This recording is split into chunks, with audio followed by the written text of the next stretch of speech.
I mean, we never saw anyone particularly in there for anything very, very. I mean, drugs is serious. You know what I mean? It was carefully selected. That must have had some influence between the producers and the governor. Of course, I mean there has to be a line. There's some offences I think it would be inappropriate to just portray, and I think you have to look at the impact on victims. That was something that was very carefully thought through by the people who are operational.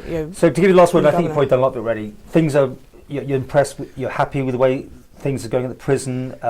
Still got the same people going into that program. People doing life sentences in segments. Yeah, and I think that probably for me it plays to a bigger discussion about exactly how long we put people into prison for. I think sometimes with the short sentences you don't have the opportunity to engage in the rehabilitation in the same way. We're doing a huge amount of work both within the prison and probation service in partnership with local charities, in local groups to get work done. So for example, at the minute the prisoners again didn't come across in the programme, but they refurbished the poppy boxes for the poppy appeal. We make the Moors bags, the reusable bags to move people away from plastic carrier bags. Beach cleaning with Beach Buddies is a thing that we've partnered up, local churches and village halls. Do they not want to show that? Or again, don't you know that answer? That would be more for what... Yeah. We'll get the governor when he's better to answer these things. I just think that there's such a positive narrative, and I think that's important, and that's part of why I wanted to come and talk to you. Yeah.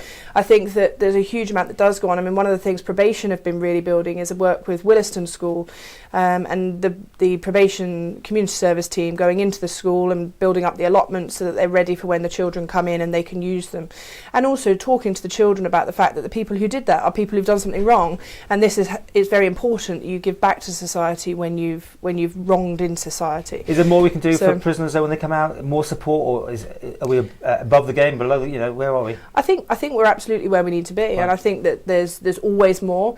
Our rehabilitation team are constantly looking to build more partnerships with other third sector partners, look at opportunities that lead to work, looking at should we stick with the traditional education models, GCSEs and so on, or are we should we really be looking to be more focused on MVQs and vocational qualifications, things that are really practical? Lots of work going on with food, actually not just producing the food through horticulture up at the prisons and also with our community service, but then looking at how you can use that to feed yourself and to budget, but also how you can use that to give back to community. How do you do things up there? Do you just walk in, rock up, or do you have meetings? Do you have, is it all planned, or can you go in there and just see things yourself? Because you're going on this thing, but there must be some things that you're not happy with, I'm guessing, but do you have access? How does it work?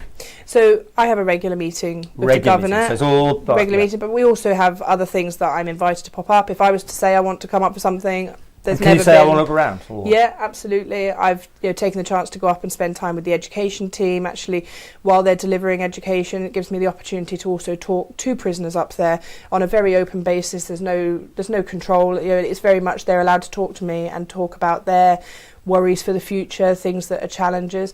We also have the Independent Monitoring Board who are up there, and they are able to visit with absolute freedom and to look at the way in which we're delivering our services to make sure that is absolutely in line with all of the human rights conventions, and to report in an independent manner. And I think that's such an important part of what we do. So finally, when you hear the word Jurby Hilton used, what do you think when you hear that?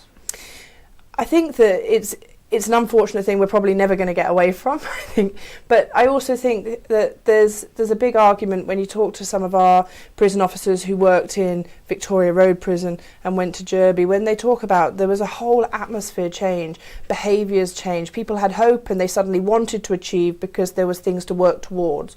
So I think I've always held a view that if you put someone in an environment which is oppressive, it can be damaging and it makes the situation worse. If you put someone in a positive environment, you get more out of them. I presume the e-cigarettes had a big sea change because it was illegal to smoke and there was no way around that. Have you noticed that? There's certainly been less in terms of illicit smoking. I'm not saying it's gone completely. No, according to that program, they're smoking hair, they're smoking anything. But that's always going to happen, I suppose. Yeah, I because mean, it gives them something to do almost. Yeah. Isn't it? I've heard that people just need something to do, and they've got to be naughty. They might as well do something. I mean, it's ingenious, some of the things Yes. people come up with, if we could capture that. Yeah. But I think the other thing to talk just briefly about and touch on is that there's a very serious side of what our prison officers do. So there's a very important part is about nurturing relationships and trust with people who come into prison, so that they buy into the concept of rehabilitation and changing their lives around. That's very important.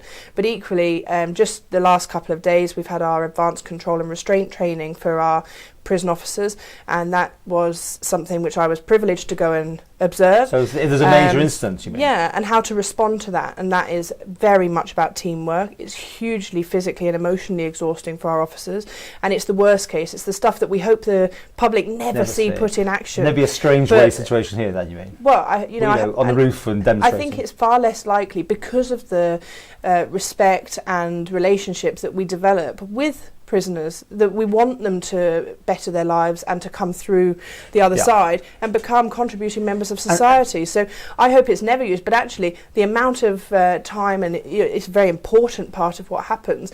So I think the TV programme showed a soft and fluffy side to the prison officers, and I think it's very important that's there, but there is absolutely this very, very clear line. Clearly, loads didn't want to be filmed. I mean, most people were blurred out, and there's only a few, I think, but it's not one-to-one as well. This thing that went out, one prisoner to one guard, I think they were using that expression. And I mean, I think crazy numbers. Again, it's very difficult. I mean, I've worked in nursing, and in order to cover one 24-hour shift, including annual leave and the other various bits that you've got to have, it's about 6 or 7 people to cover one 24-hour rotation, and that's really important that we can, measure that. So actually, on duty at any one time, we haven't got 1-to-1. That's absolutely unrealistic. What we have is the right number of people to deliver the service, and that has to include the rehabilitation and reoffending team, who I think are so fundamental to what we are trying to achieve within our prison.